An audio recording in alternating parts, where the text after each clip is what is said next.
Allow me to extend a warm welcome to all the viewers on the internet and around the world. It is sunrise on YouTube, morning on Facebook, noon on Twitter, midday on Threads, afternoon on Twitch, sunset on Instagram, and evening on Rumble. I am your host, the Ancient One, the Bachelor Supreme, the Phantom Menace, he who remains, and the master of the deceptive arts. We are broadcasting live directly from the sanctum of solitude and the citadel at the end of time.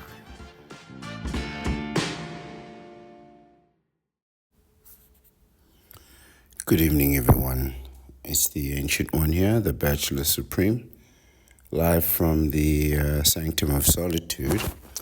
And I wanted to talk about today I wanted to talk about what is marriage and what marriage actually is. In truth, if you ask 10 people what marriage is, you may get 10 different answers, and all of them will probably be wrong. So let's get down to it and let's define what it is and what divorce is alongside that. And this is important for, bachelors and single men alike, who some of which may be wondering if they should get married. And of course, my answer and my opinion will always be a resounding no. Do not get married. And this is why. The definition itself lets you know what you're getting into. Marriage is an assets combining contract between you, your spouse, and the national government of your country. Now, that last little bit, the national government of your country, is a part of the wedding marriage culture that is completely left out of it. You never hear that part in any social discussions, that this is in fact a contract that involves the national government of your country. You've heard people say that marriage is in fact a business. It is a combining of businesses, right? So you are viewed legally as an entity, a corporation, a person who is capable of creating assets and earning money through those assets. The legal sort of view of a person is this, right? There is a social view, there's a moral view, there's a biological view of what a human being is. So when two human beings come together in a legal union, that is called combining assets, right? It's an assets combining contract. And you and your wife, you are two entities which now become one entity in the view of the law. If you look at it in terms of a business, you have to think of it like 90% of all businesses will fail within the first year, right? And that is because the primary goal of a business is to make and generate money, profit, right? So when you come into a business, your aim should be to grow your income, not to reduce it. Where now some people would say, yes, you get into marriage and you become richer, but in the process of shutting down that business or ending that marriage, you go through a divorce, a division of marital assets, right? And that shatters wealth. That is the number one destroyer of wealth across the world anyway, right? So consider that 90% of businesses all fail within the first year, and 90% of those that remain are going to fail within 5 years after that. It is no wonder then that the marriage statistics are what they are. Arguably, they say that it's 50% year on year. The marriage statistics are misleading, completely misleading. Remember, the marriage contract is entered into for life. You don't get married for 10 years. It's not like a work contract where you say, I have a 5-year contract to work on this project or to work in this company, where I can renew after 5 years or move to another company. Marriage is a contract for life. So if year on year 50% of marriages are failing, this is an indication of a failing institution, right?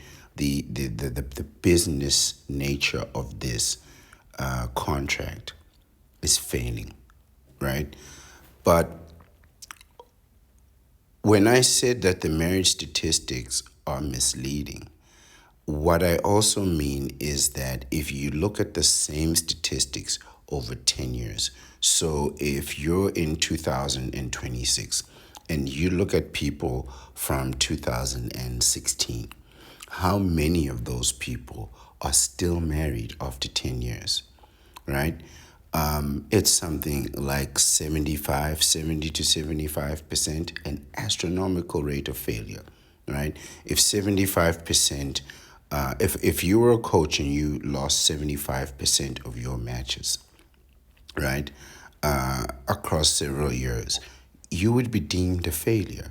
If you were a business company, an entity of some type who lost 75% of its profits, that would be deemed an astronomical failure.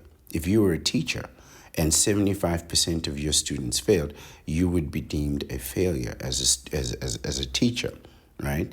So if you look at the marriage statistics over a decade and it's 75%, that is an astronomical failure of the institution. One that I recommend every single man and bachelor to avoid. Don't get into that contract with the government. You're not going to be happy being married to the government, and that's exactly what you will be. But knowing what marriage is, let's consider what are marital assets, right? So, you get the physical things, the tangibles that are seen as marital assets. So that'll be, your company, your income, your car, your house, the furniture, the jewelry, your pension, your savings, anything I believe that can be monetized, even your labor to some extent, your future labor is considered a marital asset. Children are considered a marital assets despite their expense.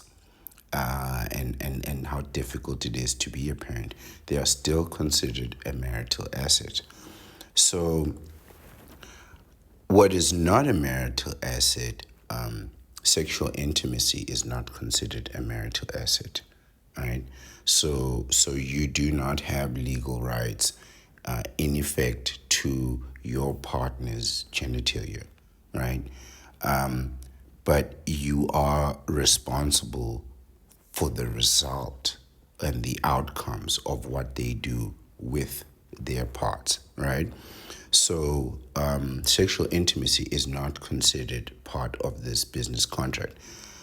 You could be in an intimacy-less relationship for decades and still be forced or still have to live up to the requirements and the commitment that you made, financial commitment to this business, to this marriage, right? Part of that is the religious side of it. So religion is not really considered a marital asset, neither is morality and support. So you cannot expect any type of a legal resolution based on a religious aspect or a religious outcome, right? It's like what the prognosticator once said: there's no God in marriage. and you cannot expect God to come and save you if it all goes bad. It is a legal business contract. So you can only dissolve it legally. And you're going to have to pay. It's a business after all, right? So knowing that tangibles are what really makes a business, right? The product that you sell, the things that you buy, the assets that you own, the skills that you have. That's what makes a business successful. And if you are excluding the business aspect of marriage, so I mean, if you go into it and you are with a partner and saying to your partner, is this a person that I can make money with? Is this a person with whom after 5 or 10 years I will be richer than? Then you shouldn't be going into a marriage. You should not be going into a marriage to create poverty, right? I believe in the past, in eons ago, the purpose of marriage was to bring together two wealthy families, right? So one wealthy family would come together with another wealthy family, and together what they would create is mega wealth, what some might call today generational wealth, things that you can leave to the next generation. It is not an intelligent thing for one wealthy person to get married to a poor person. It's not, at least for the wealthy person, it's not intelligent to marry a poor person, because what you then do is bring your wealth down and bring that other person's wealth up. It is absolutely intelligent for a poor person to marry a rich person, because then your value and your wealth increases. But if you're going to be rich, you shouldn't be marrying poor people. You should be marrying somebody literally on the same level as you or higher, right? That makes perfect business sense. So what then is divorce? So divorce is a division of assets, right? So what ultimately they will do is look at the list of assets, part of which we've mentioned already. So kids, car, house, your business, your income, your pension, skills level, education. All of that is taken into consideration. And what I suppose the judge will try and do is find an amicable agreement in breaking up your business, to say, well, based on this business structure, right, you will receive this portion and that will be 50%, and you will receive this portion and that will be 50%. And the people that you've employed to help you iron out these fine details, lawyers, accountants, and whatnot, they will receive their compens from, from whatever assets are dissolved. But ultimately, what you find is that you get no support from your spouse. You get no love from your spouse. You get no support from church. You're not going to get any support from family members. You're going to be left all alone, dissolving your assets, and it's going to leave you devastated. There is no good outcome in divorce for either man or woman. Now, I know that many people do rebuild after divorce. You can rebuild to a certain extent if you are so inclined, but some never return to the same level where they are, because divorce has to also be maintained, right? So it's one thing to just end the business, but in this particular type of business where you have living responsibilities, children that have school, that need clothes, and other life's necessities, all those necessities are going to cost money. You are going to need to fund that. So you're not just going to fund your marriage, you're going to need to fund your divorce. Now, of course, I've never been divorced. I've never been married. I am the Bachelor Supreme, and I never will get married. But what I'm trying to effectively convince you of is to not get married yourself, to remain away from this institution. And as usual, get yourself that vasectomy, right? Get yourself that vasectomy because even though, again, the marriage might end or you might not get married at all, if you have children, you will never recover, right? The more children you have, the higher the expenses. You will be working just to stay alive, just so you can afford enough to go back to work, to keep working, right? Just to work, you're gonna work just to pay, and you're gonna pay just to work. It's gonna be an endless cycle that just brings you all the way down, right?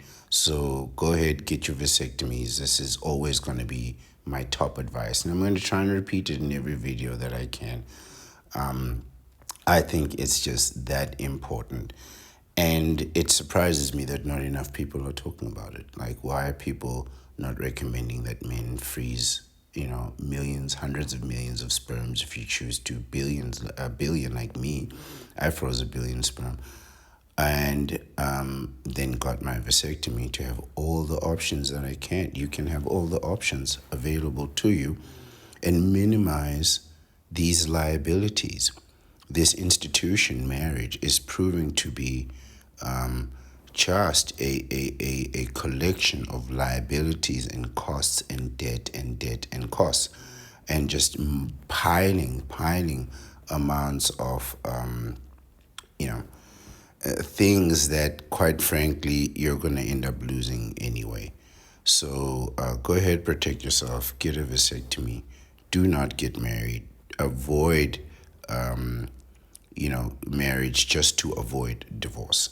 The statistics are very clear. Your marriage is not going to make it 10 years. You're not getting 10 years of marriage, man. It was rare to get 20 years. We celebrated those who got 50 years, if it was even possible, which is a lifetime of marriage. But the reality is that, you have a 25% chance, maximum 25% chance of even making it to a decade. And you're not going to get 15 years, let alone a lifetime. But you will get the costs associated with that. The bill will come due, and you're going to have to pay it or go to jail. Right? So just avoid the whole thing as a whole. Get a vasectomy, protect yourself. Tell your friends too. Tell your friends too. There's really no reason why you should not have any contraception and protection if you can afford it. This is the Ancient One, the Bachelor Supreme. Thank you for listening. I appreciate your time, and have a nice day.